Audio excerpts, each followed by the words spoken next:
how should we train so we don't overstress? So it's partly preparing for the hot moments, like we were talking about, kind of arming ourselves with reminding ourselves of our inherent self-worth besides how we do in this. Reframing, keeping perspective of that whatever happens is not going to be determining my future in 5 years. The answer to that's usually no. So there's those like pump me up challenge statements. Those are powerful. There's lots of those. You develop those. You carry them around in your wallet or Post-it or phone, and use those as needed beforehand. But there's also building stress resilience when we think we're relaxed and nothing's happening. Because often, like you said, we may have negative self-critical thoughts, so we don't even notice because they're habitual, or stored up stress in our body from trauma. And we can work with those and reduce the level of stress that we're carrying around at our baseline on a daily basis down. Wow. And how can we do that? So we talked about stress fitness, so like hot, cold, extreme breathing exercise. Yeah. So like we work out our nervous system. And then there's also the low arousal or relaxation strategies. And so we need both. And those are, I think we can do better than relaxation. I think we think about leisure activities and like, okay, I relaxed. But how deep was it? Like, have you really had deep rest. Restorative? Yeah. What is the difference between relaxing and restoring? Yeah. Yes, there is a difference. So relaxing is nothing's being demanded of us. We might be watching a game, doing something enjoyable, and we're probably multitasking. We're probably tense. Like right now, my shoulders are tensed, and I don't have to be. I can actually notice and release tension in my body, and I actually feel better immediately. And so we can do those check-ins. Yeah. So relaxing is important, and we probably don't get enough of that, but we really don't get much of the restorative breaks. And those tend to be the privilege of doing mind-body exercises, retreats, yoga, meditation, massage. Those are like incredible for basically letting our body, turning off our stress responses and our immune system fighting, and turning on the cleanup crew in our cells and really restoring our cell age. So I've been studying retreats, and many of us have studied meditation retreats. It's just as an extreme example. I know not everyone can go on a retreat, but when we look at like what happens in the cell during retreats, the amount of activity towards stress and fighting things with our immune system goes way down, like dramatically down after, let's say, 5 days. Wow. And that also means we're also increasing our ability to restore and clean our cells. So we're getting rid of junk, our mitochondria are able to regenerate, so that's the battery, that's energy. And so we've done that with retreat studies. We found whether you meditated or not, you're still having this beautiful change in increase in restoration.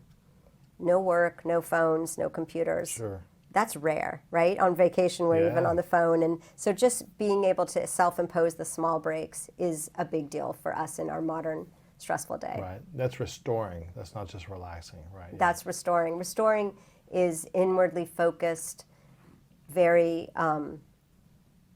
we have to feel safe. We can engage in something, moving meditation, yoga, an audio, a nature walk. What's happening, regardless of what we're doing, is that our breathing is slowing and our parasympathetic nervous system turns on. So it's that kind of triad of you have to feel like your body can turn off its defenses. You have to feel safe, so probably not in the middle of the city.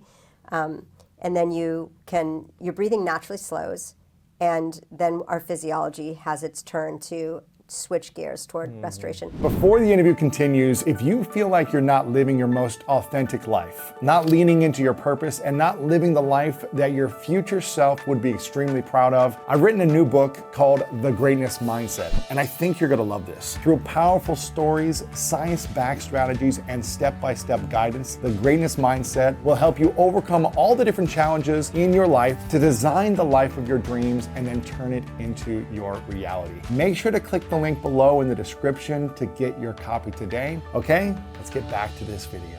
Breathing is just a direct way to get there. I think that we underutilize breathing, slow breathing, and it's like within minutes we can actually reduce some of the vigilance we carry in our body. Yeah, the minutes of breathing, yeah. What is this concept of starting full and ending full? I've for so many years focused on stress and trauma and kind of that dark side and how bad it is for us, or at least the chronic stress. And there is this whole other world of research that has focused on aspects of emotional well-being, and that is the things we were talking about, like purpose and gratitude and positive emotion and just feeling satisfied with life. Like those are all important psychological constructs that we study and have a lot of data behind them showing like, ooh, these are promoting longevity, these are protecting us from depression, and these may be reducing inflammation and slowing aging. So rather than just focusing on stress, the stressors are going to happen. We're going to try to, view them in a healthy, positive way. We're going to try to have rest, but can we amp up the amount of joy that we have? Because that also is kind of a game changer we're not even going to feel as much stress if we're focusing on the positive. If you fill yourself with joy, you'll feel a lot less stress. Yes. If you're full of joy, right, enthusiasm, excitement, passion. And so often, instead of like waiting for like, okay, once I get that promotion, or I'm able to buy this, or I'm able to go there, I'm going to be happy. It's really like what's actually in front of us in our day. What are we grateful for? So there's ways to actually turn on the light and view the world around us and the beauty of nature, feeling awe, feeling grateful for things. We don't really spend much time as a society doing that. It's very easy to complain about, ask someone how they are, and we tend to talk about what's stressful. But what if we just shifted and, asked like, well, what are you excited about, or what are you grateful for? And so we do that at the dinner table sometimes, instead of reviewing like, what was the most stressful thing that happened today? So what are you, like, what brings you joy, Lewis?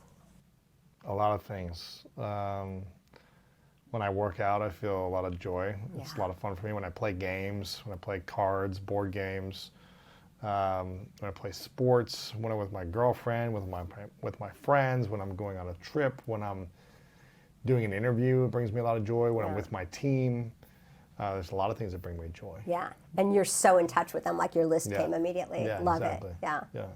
I just feel like, again, I have a perspective that I'm really grateful to be here, to be in the position I'm in, to overcome all the challenges that my younger self faced, and to say, oh, you overcame them. Now look what you get to create because you faced a lot of your biggest fears.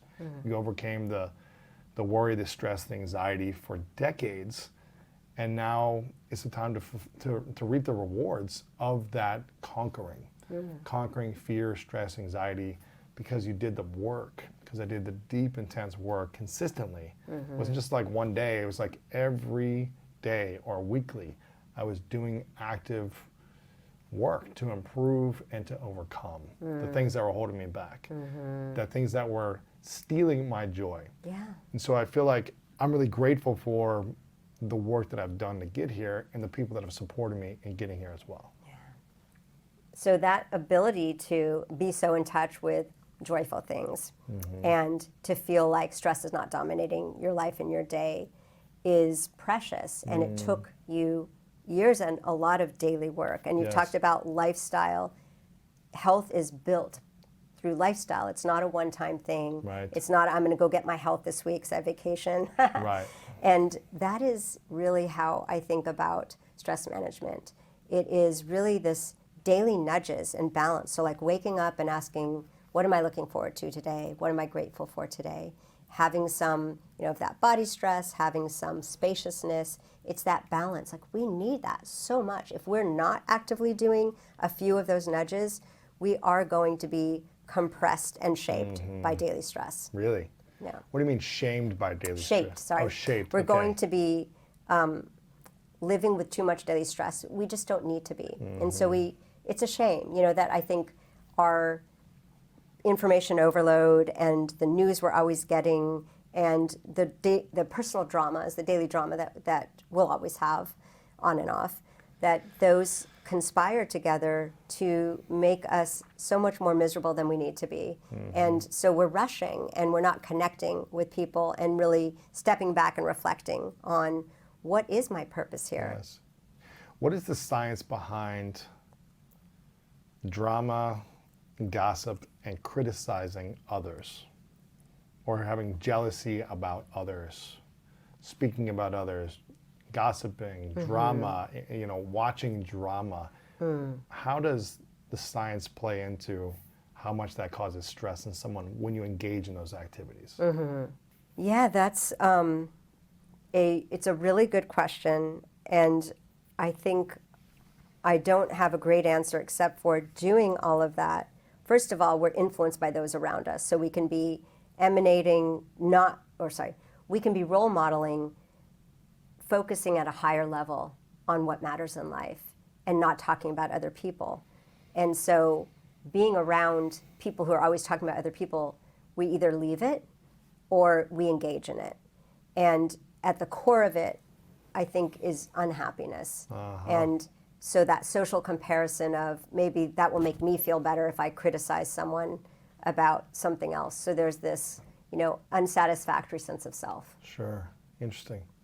Is there any research around like how that causes a lot of stress in the body, or is it not a lot of research on like gossiping and criticizing others, how that affects you? There is research on quality relationships. Yeah. And the higher quality relationships are supportive, and there's less of criticism and conflict and kind of scornful contempt or eye rolling. So in marriage studies, all of those negative things predict divorce. And being able to support and laugh and be in the moment with someone is a quality relationship. Sure. Because I feel like people stress a lot in their relationships, their intimate relationships. Yeah. And it seems like people don't know how to resolve conflict in a conscious way. And they hold on to it, and then they ruminate on it, and then they blame for so long, and that causes a lot of stress. Have you worked with people who have been able to overcome stress in relationships and have peaceful relationships? And if so, what has been their process? This is the realm of relationship therapy. I really think it's hard to change relationships, and it's definitely possible. And I love the work of John and Julie Gottman, who are relationship therapists. And it's really, again, comes down to some of the daily acknowledging, seeing supportive statements, and not something, huge that they need to do together, but really just changing the in the moment dynamic. Yeah. And so it's similar to the idea of reducing stress by being present for people, appreciating them, showing gratitude, and not, holding back when you want to express love or gratitude. Like, don't just feel it, but say it. Text someone, say it publicly, put it on social media. Just creating that kind of cloud of contagious, positive emotion and role modeling, really. Yeah. And you asked me earlier what brings me joy. And I should probably try to answer that. So it's I love working with people on a common goal and just the energy that you get from that. And yet, deadlines can be part of that. That really, synergizes the synchronicity in the group and the energy. But it's more just feeling like you have common purpose that you're each contributing to. And there's this, regenerative joy in research because it's team science. It's like a sport. We all play our role, and then it comes together. And I just love that. And I would say that I absolutely love the low arousal calm states that come with all the mind-body practices and retreats. And those really help regenerate me. The small miracles and the things that make us happy each day. It's the small things that stress kind of clouds over and we miss. And so if we can still be in touch with what we're grateful for, that's really valuable. It's interesting, I'm going to butcher the guy's name, but there's a father-son relationship that's well known